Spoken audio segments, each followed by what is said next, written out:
Hello, my name is Samantha Henry, and welcome to my Comparative Arts Final. This is about things that I don't really like about the ending of The Lord of the Rings. Okay. Tolkien's Lord of the Rings and Frodo's mission.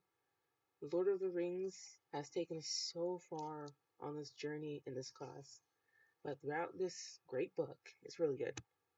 There's still some things that I really don't like about it, even though it's still a good book though.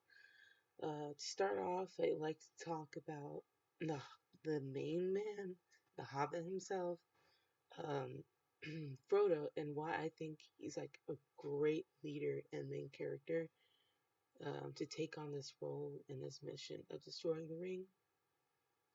And that's because throughout this entire mission, Frodo has always kept his head straight, always looking ahead and never back.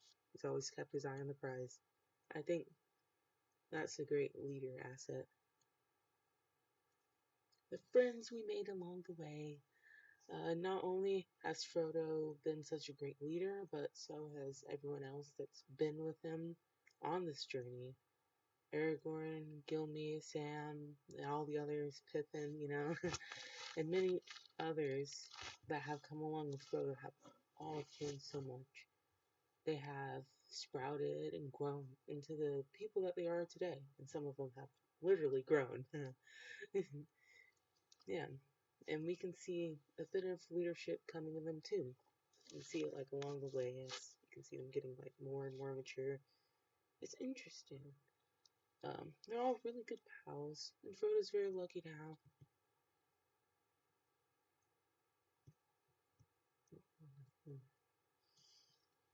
The difference between the beginning of the story and the end of the story.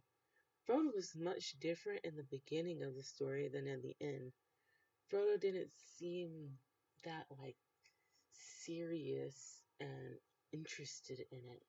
It was just of course he was so serious about it because it was a big mission that he had to do all by himself. Or at least what he thought that he was just going to do by himself.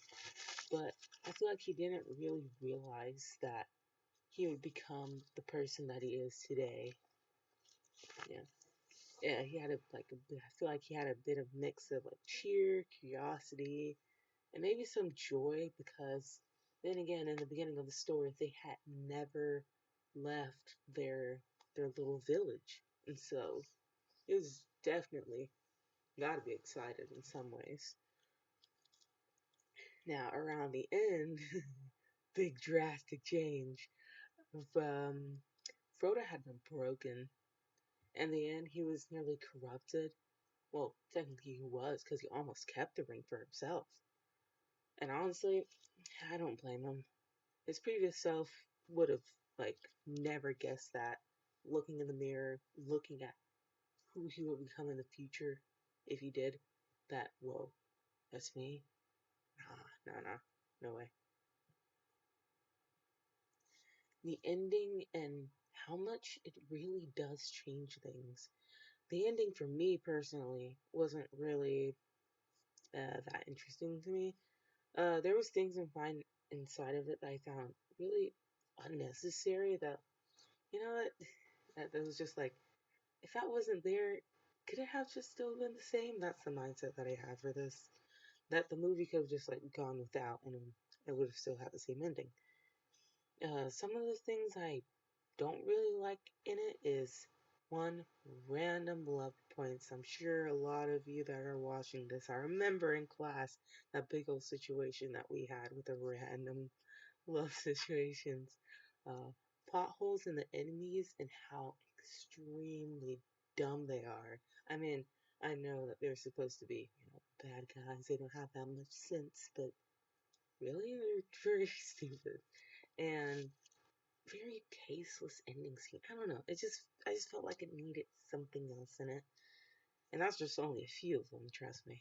But we're just focusing on these main three for now because I feel like they're really important. Okay, first starting off, random love moments. I like to start off with this, which seems like the most controversial one, at least from what I've seen in the class about this. Now, it's understandable with Aragorn and Armin, Because like we've seen them in love like from the start. Like once we first saw these two characters, like the next scene that we've seen of them is like them in love and just like, oh, okay, yeah, we know that they're gonna get together. They're gonna, yeah, they're a thing. Um, but something that bugs me is just the random love that they try to replicate, like kind of that same thing with Aowen and Faramir. Like it just came out of nowhere in that situation. Like I know in some ways you're just like, oh, they're all comforting each other and stuff like that, but huh? Where did this come from? Um, Another moment of love I don't really understand is when Sam brought up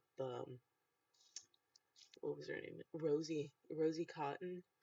Um, it just confused me because he had never mentioned that in like the rest of the story, except for in the beginning. Like, of course, he had like a crush on her and everything, but to like randomly just like put that in there when he's literally about to die, like, where did this come from? Like, I know you probably like really love her and everything like that, but just in this situation right now, like, you know, it's just me personally. I just found it kind of weird.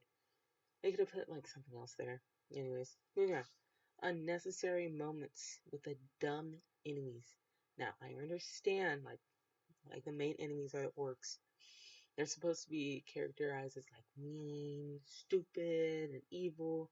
Sometimes I feel like they're a bit too stupid that it's almost like laughable and it's funny. And I feel like this is supposed to be like, I mean, it does have its fun moments, but I feel like most of it is supposed to be like in a serious tone that it's meant to be like listened to and like watched like straight face. Like, for example, when Frodo was like captured by the two orcs, like at the end of it, you know, after he got poisoned by the spider, I would I wouldn't think that the two orcs that caught him would be silly, but how did it lead to that big fight? It's like a big bar fight or something like that. I'm like, huh? Why? Um, the moment just seemed very unnecessary. Like even if they did or didn't keep it in the movie, I feel like nothing would have changed. I honestly just feel like they could have put something else there. Just like, hey, it did happen, but let's kind of pay attention to this because this really goes along with the story. It's more interesting to me. Okay, and lastly, it's kind of the ending part of it.